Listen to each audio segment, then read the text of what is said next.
Hello students, welcome to the PND coaching classes learn easily and smartly. तो आज हम पढ़ने वाले हैं सिस्टम ऑफ यूनिट्स। तो जैसे कि स्टूडेंट्स पिछले वीडियो में हमने देखे थे कि किसी भी मैटर को अगर हमको मेजर करना है, राइट, तो उसके दो चीजों की हेल्प लगती है, right. The very first thing is the numerical value and the second is a unit. तो एग्जैक्टली आज हम उस यूनिट पे फोकस करने वाले कि उस यूनिट के कौन कौन से सिस्टम में किस तरीके से उसको यूज किया जाता है, ताकि आगे आने वाले पूरे लेक्चर्स जो हैं वो हमको इस यूनिट को लेकर के डाउट नहीं रहे।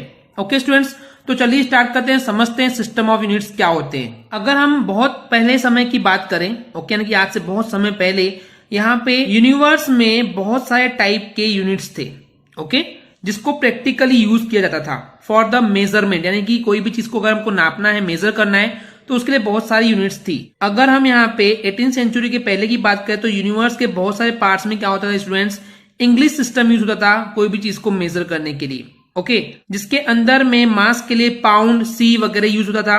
अगर हम बात करें डिस्टेंस के लिए तो माइल, यार्ड वगैरह सब यूज होता था। सो ये जो सारी यूनिट्स है स्टूडेंट्स, वो मोस्टली क्या है, बहुत ज्यादा कॉम्प्लेक्स है एंड हेवी है। कॉम्प्लेक्स एंड हेवी इसलिए कि इसके लिए कन्वर्जन पार्ट्स नहीं थे हमारे पास, कहीं पे कोई कुछ यूज कर रहा है, कहीं पे कोई कुछ यूज कर रहा है, तो उसको अंडरस्टैंड करने में हमको बहुत ज्यादा कॉम्प्लेक्स आता था। सो इसको हम बोलते हैं प्रॉब्लम ऑफ द होमोजेनिटी, यानी कि सब जगह एक जैसी चीजें नहीं थी, तो इसको बोलते हैं हम, जो कमी थी ये कि एक जैसा सब चीजें नहीं है, तो बेसिकली हमको कन्वर्जन में बहुत ज्यादा प्रॉब्लम होती थी। ओके, कन्वर्जन का मतलब ये है कि अगर हमको इस यूनिट को किसी दूसरी यूनिट में बताना है तो उसको कैसे, किस तरीके से एक्सप्लेन करेंगे, इसमें हमको प्रॉब्लम होने लगी। तो इन सारे ही प्रॉब्लम्स एंड डिफिकल्टीज की वजह से जो फ्रेंच अकेडमी है, उन्होंने 1791 में एक मैट्रिक सिस्टम, ये जो सिस्टम था बेसिकली स्टूडेंट्स, वो बहुत ज्यादा सूटेबल था एंड सेटिस्फैक्टरी भी था, कि सब लोग संतुष्ट थे कि ये जो अब नई चीज आई है, जो नया सिस्टम आया है, बहुत अच्छा है। एक्चुअली ये जो सिस्टम था वो बेस किस पे था, डेसिमल सिस्टम पे था। डेसिमल यानी कि पॉइंट्स में भी उसको एक्सप्लेन किया जाने लगा। तो कुछ समय तक तो ये मैट्रिक सिस्टम चला, लेकिन उसके बाद और बहुत सारे मेजरमेंट के सिस्टम आ गए। अब कौन कौन से सिस्टम है, चलिए उनको समझते हैं। तो एग्जैक्टली स्टूडेंट्स 4 टाइप के सिस्टम बहुत पॉपुलर है, जो कि बहुत ज्यादा फेमस हुए एंड उन्हीं को यूज किया जाने लगा। चलिए द वेरी फर्स्ट सिस्टम देखते हैं, that is CGS system. Okay, यहाँ पे C जो है वो क्या है, एग्जैक्टली सेंटीमीटर है, G जो है वो ग्राम है एंड S जो है वो सेकेंड है। ओके, तो बेसिकली क्या है स्टूडेंट्स, इसमें 3 फंडामेंटल यूनिट्स ली गई है। लेंथ के लिए सेंटीमीटर, मास के लिए ग्राम लिया गया एंड टाइम के लिए सेकेंड को यूज किया गया। ओके, इसी की वजह से इसका नाम पड़ा CGS। ये था पहला सिस्टम। चलिए देखते हैं सेकेंड सिस्टम, जो कि है FPS। ये जो FPS सिस्टम है एग्जैक्टली एक ब्रिटिश सिस्टम है मेजरमेंट का।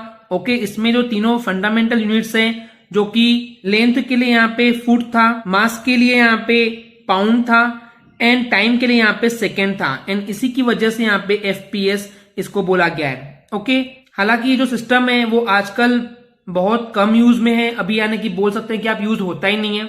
ओके, ऑलमोस्ट नेग्लिजिबल है। थर्ड सिस्टम है MKS सिस्टम, या फिर इसी को बोला गया है मैट्रिक सिस्टम।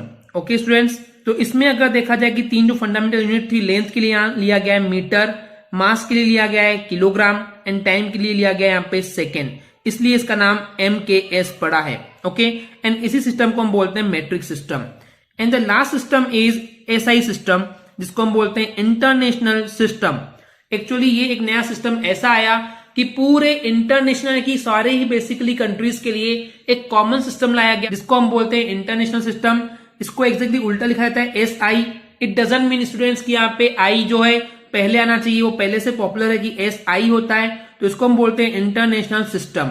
ओके, फ्रेंच में इस सिस्टम को बोलते हैं ली system international D units. Okay, इसको ब्रीफ में SI यूनिट बोला जाता है बेसिकली, यानी कि SI सिस्टम को आप SI यूनिट भी बोल सकते हैं। ओके, आई मीन इस सिस्टम के अंदर आने वाली जितनी भी यूनिट्स है, इसको हम बोलते हैं SI यूनिट। तो ये बेसिकली जो SI सिस्टम है, ये एक्सेप्ट किया गया था फ्रांस में in the October 1960। So basically इसी वजह से इसको इंटरनेशनल सिस्टम ऑफ यूनिट बोला गया है, एंड इसको ब्रीफ में लिखते हैं, that is SI units. SI it means international systems की units. Okay, so basically students ये थे हमारे कुछ 4 सिस्टम ऑफ यूनिट्स, लेकिन इस चारों में से जो सबसे ज्यादा पॉपुलर, जो सबसे ज्यादा यूज होती है, वो है SI सिस्टम। इस SI सिस्टम के अंदर 7 बेसिक यूनिट्स आती है, एंड इन 7 बेसिक यूनिट्स के बेस पे अगर हम चाहें तो जो दूसरी फिजिकल डायमेंशंस हैं, जैसे वेलोसिटी हो गया, वॉल्यूम, डेंसिटी एक्सेट्रा, इन सभी को डिराइव किया सकता है इन 7 बेसिक यूनिट की हेल्प से।